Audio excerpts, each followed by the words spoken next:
10 years ago, my wealthy mother-in-law slid a $500,000 check across the table and said, "Take it and never touch my son again." I took the check, but I spent every penny to destroy her empire. I remember that cold November afternoon vividly.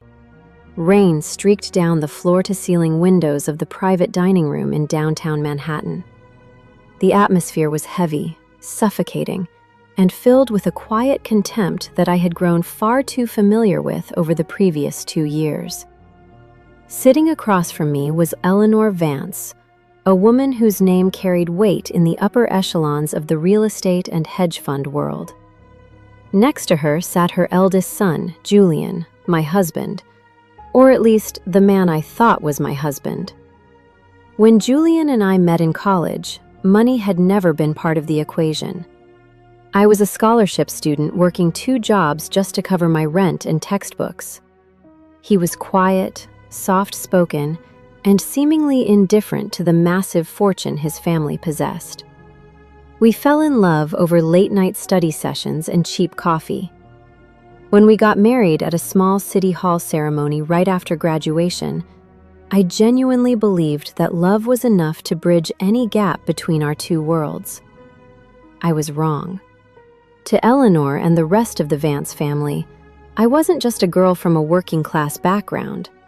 I was a predator, an opportunist who had trapped their heir into a marriage to get a piece of their vast empire.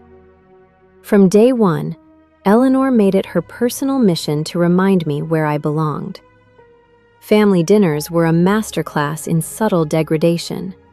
She would casually ask about my parents' modest retail jobs, offering exaggerated sympathy before steering the conversation back to million-dollar art auctions and luxury yachts.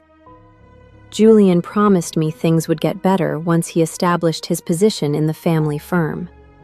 He told me to be patient, to smile, and to let her remarks slide. But as the months turned into years, I realized that Julian wasn't standing up to his mother. He was terrified of her. He depended on her approval and, more importantly, on the trust fund that funded his lavish lifestyle. He was too weak to stand up for the woman he had sworn to protect. The breaking point arrived unexpectedly. Eleanor called me for a private lunch, insisting that Julian stay behind at the office. I arrived thinking perhaps, just perhaps, she was finally ready to extend an olive branch.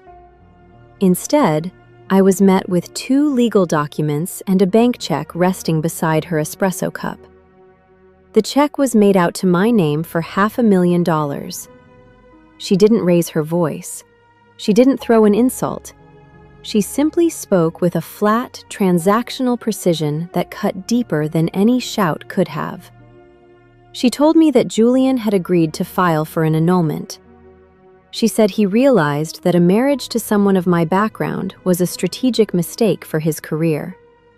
When I looked at her in disbelief, hoping this was some twisted joke, she slid the check toward me. She said, "Take it and never touch my son again." I left the restaurant that day with my head held high, refusing to let a single tear drop in front of her. But inside, something broke forever. The hurt didn't stay as sorrow for long. It transformed into a cold, unwavering clarity. They believed money was the ultimate power, that every person had a price, and that dignity could be purchased and discarded at will. I decided right then that I would show them what true power looked like. I didn't spend a single cent of that money on clothes, comfort, or luxury.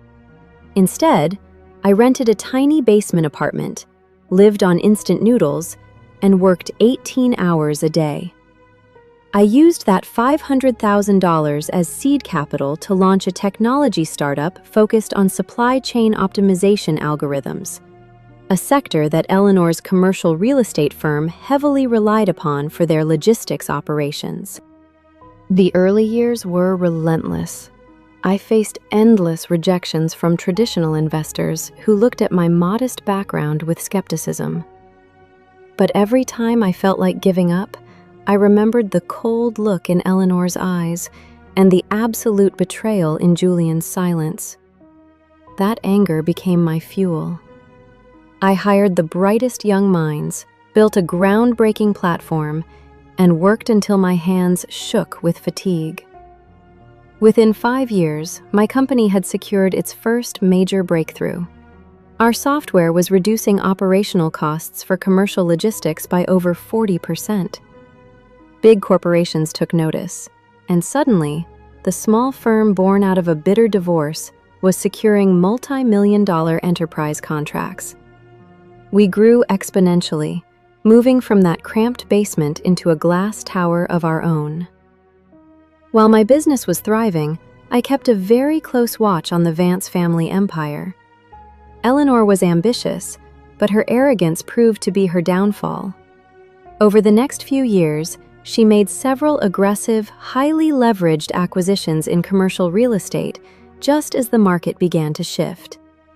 To cover her mounting debt, she began quietly borrowing against the family company's public stock, taking on risky, high-interest loans to maintain the illusion of success. By year 8, their flagship corporation was bleeding cash.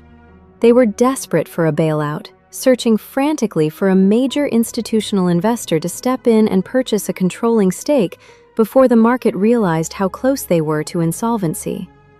They needed a lifeline, and they needed it fast. What Eleanor didn't know was that a private equity firm backed by my company had been systematically buying up their distressed debt and accumulating shares on the open market through various holding companies. Every time they issued new shares to stay afloat, my network quietly swallowed them up. By the 10-year mark, I held the majority share of their parent company. The day of the emergency board meeting arrived. The atmosphere in the Vance corporate penthouse was tense. Eleanor sat at the head of the long mahogany table, looking noticeably older and visibly strained, though she still tried to project her usual aura of untouchable authority. Julian sat to her right, looking nervous and defeated, staring blankly at the financial reports spread out before them. They were waiting for the representative of the mystery investment group that had just acquired 51% of their voting stock, the firm that now held the power to either save their legacy or dissolve it entirely. The heavy oak doors swung open, and the room fell silent as I walked in. I was dressed in a tailored navy suit, holding a crisp leather folder. For a few seconds, no one spoke. Eleanor squinted, trying to place my face through the fog of 10 years. Then, as recognition slowly set in, the color drained entirely from her face. Julian gasped, half rising from his chair before sinking back down as if he had seen a ghost. I walked straight to the head of the table, resting my hands on the high-backed chair opposite Eleanor. I looked her dead in the eye, maintaining a calm, unbothered smile. I pulled out a framed piece of paper from my folder and placed it gently in the center of the polished table. It was a framed photocopy of the $500,000 check she had handed me 10 years ago. I looked at the room of stunned executives and said softly, 10 years ago, Eleanor offered me $500,000 to walk away from this family. I took her advice, and I used her money to build the company that now owns every single asset in this room. Eleanor tried to speak, her lips trembling with a mix of fury and humiliation, but no words came out. Julian looked at the floor, completely incapable of meeting my gaze. They had spent decades believing that money gave them the right to trample on others, never imagining that the girl they threw away would return to buy their world out from under them. I pulled out the signed board resolution appointing me as the new Chief Executive Officer and Chairman of the board. My first official act was simple and clear. I announced a complete restructuring of the company, starting with the immediate termination of the senior management team, including Eleanor and Julian Vance. As security stepped in to escort them out of the building they had once ruled, Eleanor turned to look at me one last time. There was no grandeur left in her eyes, only the crushing realization of her own defeat. I didn't feel a surge of wild anger or malicious joy. All I felt was a deep, quiet peace. They had tried to buy my dignity, but in the end, they had simply funded their own undoing.